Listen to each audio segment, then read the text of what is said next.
Hey everybody, Ben here from the Bonehead podcast and welcome to Top 5 Friday. So every Friday we're going to release a top 5 list, probably to do with Blood Bowl. We might have a couple of ringers every now and again. And today we've got the biggest of big lists for you. We are looking at the top 5 big guys in Blood Bowl 2020. Now, we have talked about this on the podcast before, but that was for the old rules. We've got new rules, we've got new teams, we've got a new top 5 big guys. So, let's have a look. And number 5, we have the Trained Troll. That's right, we've got a troll in our top 5. So, the troll has been potentially underrated by me for a very long time. But in Blood Bowl 2020, there's like 4 different types of troll, but the one we're looking at now is the Trained Troll. Now the Trained Troll is Black Orcs, Goblins and Snotlings. So the advantage of the Trained Troll is that its loner gets bumped from 4+ to 3+, so it becomes ever so slightly more reliable. Now, why is that important? It goes on top of 115k for this piece, for movement 4, which is fine, strength 5, which is good, agility 5+, which is fine, passing 5+, which is fine, armor 10+, which is pretty good. So, always hungry, mighty blow, really stupid, regeneration, throw teammate, and projectile vomit. So, the troll has always been useful in those teams. It's performed many roles. You can deploy it on the line and it becomes a really good blocker. Strength 5 mighty blow is not bad, especially when you develop it, maybe chuck guard on to give it a bit of extra strength.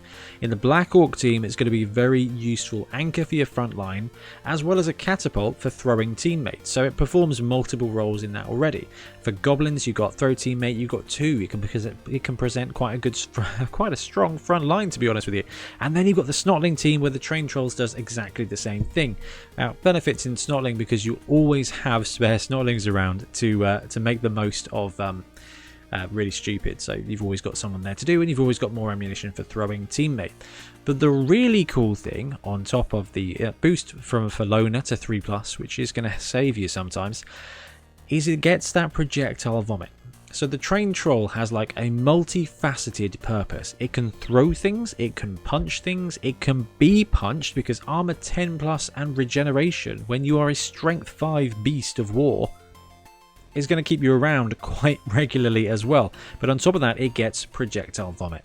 So if you want to throw stuff, it can do it. If you want to punch stuff that's not as strong as you, and in some of these teams that's going to be quite easy to achieve, being strength 5 and all, you get that, you get a good 2-die block. And if it goes wrong, you got that loner 3+. But if you don't want to throw that block, you can go for the projectile vomit. Projectile vomit is a new skill that basically is like a bad chainsaw.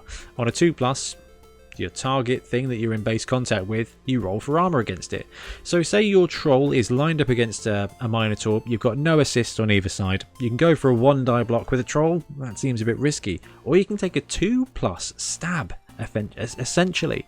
Now on a 1+, he vomits on himself and has to roll armor against himself, which is fine. It's a troll anyway.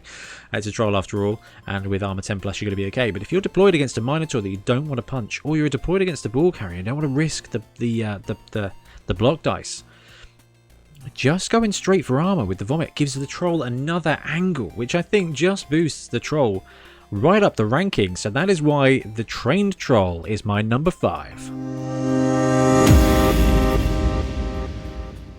And number 4, we have got the Mutant Rat Ogre. So the Mutant Rat Ogre is the Rat Ogre from the Underworld team. So 150k, pricey, movement 6, that's a massive amount of movement there. Strength 5, agility 4+, passing nothing, standard. Armor 9+, is absolutely fine. So this guy comes with Animal Savagery, Frenzy, Loner 4+, Mighty Blow, and Prehensile Tail. Now there is a couple of great things about the Mutant Rat Ogre. First of all, movement 6 on a big guy is very useful. The fact it's got agility 4+ means that break tackle actually is still beneficial on this piece, because it will give it once per turn a 2+ dodge somewhere. And 2+ dodge with movement 6 means that the big guy is going to be able to position himself exactly where he wants to be.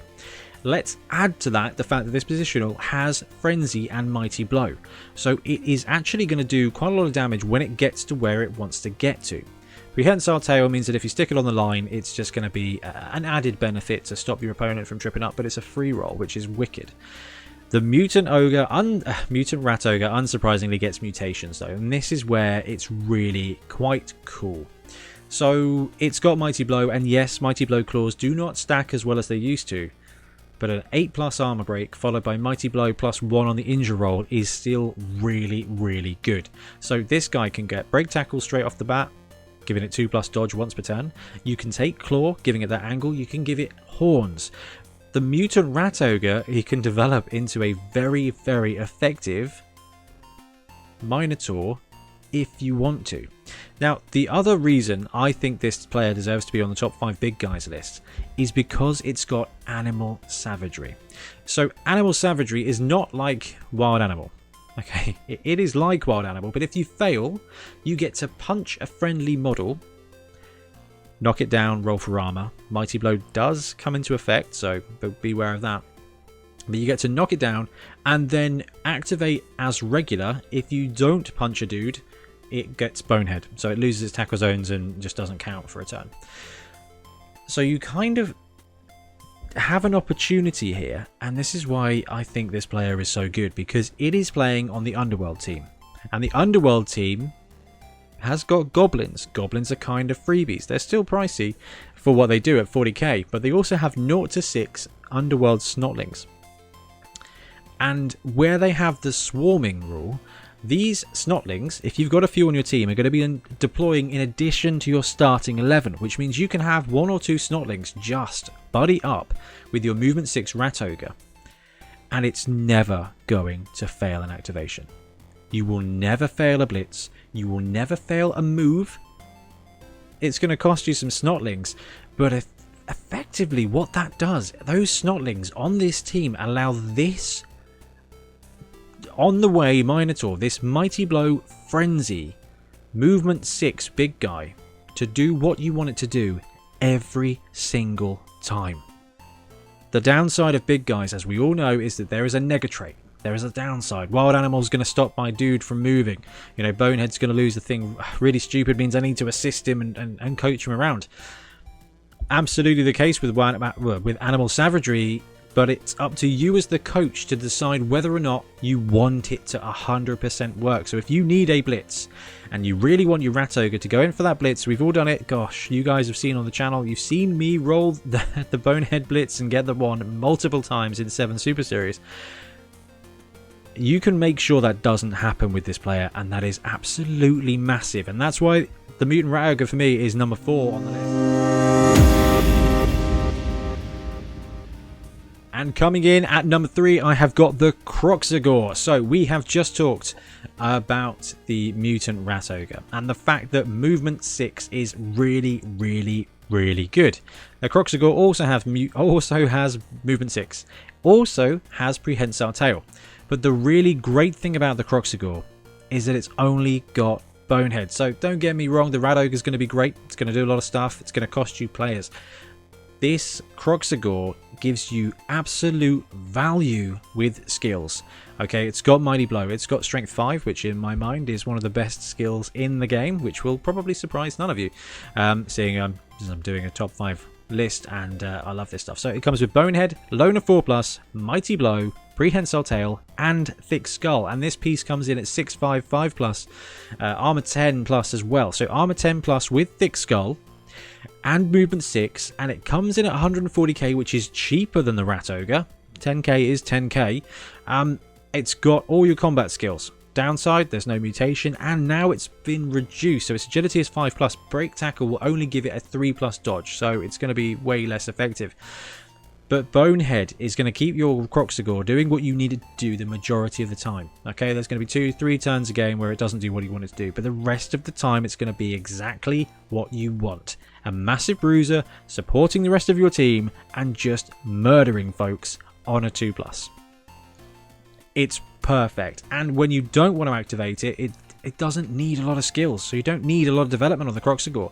You've really got a choice at the beginning, so you get 3 casualties, you get those 6 SPP, you either go Brawler or Guard. Brawl is going to make the Kroxigor more effective. Guard is going to enable the rest of your team. Whether you need it when you've got Sauruses, it's entirely up to you.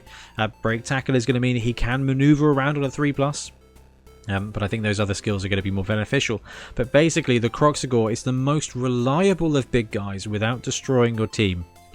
And it does its job superbly. Now, the Kroxigor basically hasn't changed in this edition. With the exception of Break Tackle getting slightly worse, the Kroxigor is still really solid. And it makes a huge difference on any team it's on. Whether that's the Lizardman team or whether that was the Slan team of old, the Kroxigor has always been steadfast, reliable, and really quite speedy at movement 6. And that's the other angle with the Kroxigor, is you can put him on the line, use Prehensile Tail, use that strength 5. But in the Lizardman team, you can put your Saurus on the line and use your Kroxigor as a blitzer. Sure, you can risk it with Bonehead, but actually it makes a pretty reasonable linebacker. So that's why for me, the Kroxigor is number 3. And coming in at number 2, we have the Ogre Team Ogre. Blocker, technically. Right, so we're being very specific with these big guys, and that's because most of the teams have got ever so slightly big guys now. And the Ogre is a fantastic piece, and it's in so many teams. If you think about all the teams that the Ogre can play for, it starts off with the Chaos Renegade team. They get an Ogre.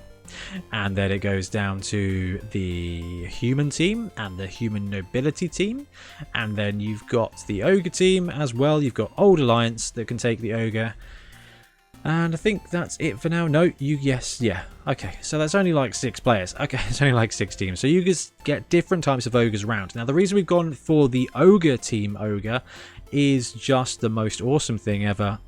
140k, movement 5, strength 5, agility 4+, passing 5+, armor 10+, bonehead, mighty blow, thick skull, throw teammate, no loner. So this guy in the ogre team does absolutely everything, and you're free to use your rerolls as much as you like, which is absolutely huge. So if you're facing against an ogre team, you've got the classic ogre. But when stuff goes wrong, if it boneheads, if it fumbles on those 2-die blocks, you know, if you don't get the throw teammate just right, you can burn a reroll and actually do it without having to risk 4+ loner. On top of that, the ogre positional is just absolutely a beating as a big guy. Movement 5 is fast enough, but strength 5 is great. Agility 4+ means that if you need to do something with it, you can do it. A 4+ is the same as a lot of teams' blockers. So dwarf blockers, black orc blockers, these guys have agility 4+ anyway. So these are players. This big guy has the same agility as the lineman from the Imperial Nobility team, and with no loner. That actually is just as good. In fact, it's got the same agility as the entire Khemri team. So the ogre is going to be able to move the ball as well as a throw Ra. So that's fantastic. It's also passing 5+. Now it's got the throw teammate. So if you're doing a quick pass with throw teammate, 5 or 6 counts as a superb pass. And if you land that, ogres are going to get completion SPP as well, which is absolutely phenomenal. So they bash, they throw, and these guys don't have loner, and that is why the ogre here is marginally better than all the other big guys that we've looked at so far, because it is reliable, you can use the rerolls, and it performs everything. The only thing missing is mutation access, which some ogres do have, and the ability to vomit on stuff. And number 1, we have the Enslaved Minotaur. So I'm sure when you guys sat down to watch this list, if you've listened to the podcast, if you know me, you were expecting the Minotaur to be number 1. But the Minotaur got upgraded in the Chaos Dwarf team for the Teams of Legend PDF. So it is a standard Minotaur in a lot of ways. So let's just bring up the stats really quickly. So the Enslaved Minotaur, 150,000, movement 5, which we've agreed is good, strength 5, which we've agreed is very good, agility 4+, which just talking through the ogre is as good as many teams. That's all they've got. Passing nothing, armor 9+, which is a little on the light side for a big guy. It makes it a little bit vulnerable. However, frenzy, horns mean that this dude is blitzing at strength 6, making 2 blocks. So if you get 1 guard assist One just natural assist. This dude is 3-die blocking the majority of players. Twice. That's 6 dice. If this dude cannot knock him down in 6 dice, you were not meant to knock him down anyway. And when it does, it's got Mighty Blow +1. Yes, it's got Armor 9+, but it does have Thick Skull, so that kind of balances out. And it is stuck with the classic loner of 4+. But the reason the Enslaved Minotaur is even better than the standard Minotaur, I mean, it gets strength on a normal, wants to do all the normal stuff, so you can give it break tackle, which is going to be very useful when you go blitzing, because it's going to be a single 2 dice, single 2+, sorry. It's got mutation on a secondary, so once you've got break tackle or juggernaut to do what it wants to do, you can save up, you can take claw if you want. It's up to you whether you want to do that or not, because claw and mighty blow don't stack as well as they used to. But it's not got wild animal. I mean, wild animal as a skill is gone, but this time, this Minotaur has got animal savagery. So we talked about this earlier on in the list with the Mutant Rat Ogre. This is now you cannot fail a blitz with a Minotaur on the Chaos Dwarf team. Chaos Dwarves are an expensive team, but Hobgoblins are cheap at 40k. They don't get swarming, so they don't get free players like the Rat Ogre. But what this means is that no matter what you want to do with your Minotaur, you will, if you can, and you've got a player next to it, it will always do it. And I cannot stress how incredible that is. Loner 4+ is going to limit it sometimes, but when you set up for that 3-die block, as long as you've got a Hobgoblin next to him to punch, it is going to do it. You will not fail the blitz. You will not be stuck with your Minotaur, I can't move him around because I need to roll a 4+. You still need to roll a 4+, but if you've got a Hobgoblin there that he can knock down, it's not a massive deal.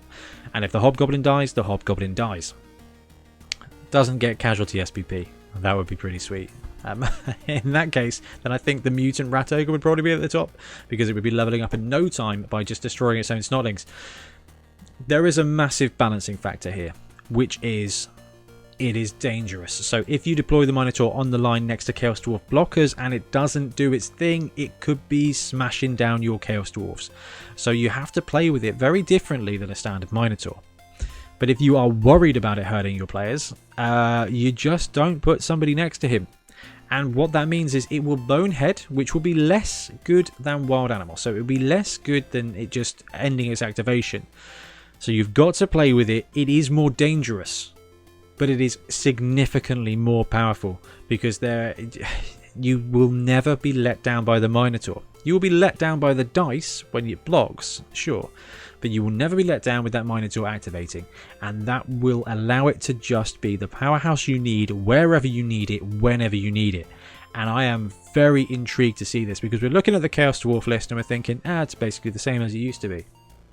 But I think this Enslaved Minotaur upgrade means that running the Minotaur in the Chaos Dwarf team, it is going to be so much more reliable to do things. It's just going to do things all the time. It might cost you a couple of Hobgoblins, and I like the way that's going to kind of warp the team around it. But if I had a Minotaur that could do exactly what I wanted to do every single time, I know how powerful that would be, and that this is really good. So that is Enslaved Minotaur, which is my number 1 of the top big guys in Blood Bowl 2020.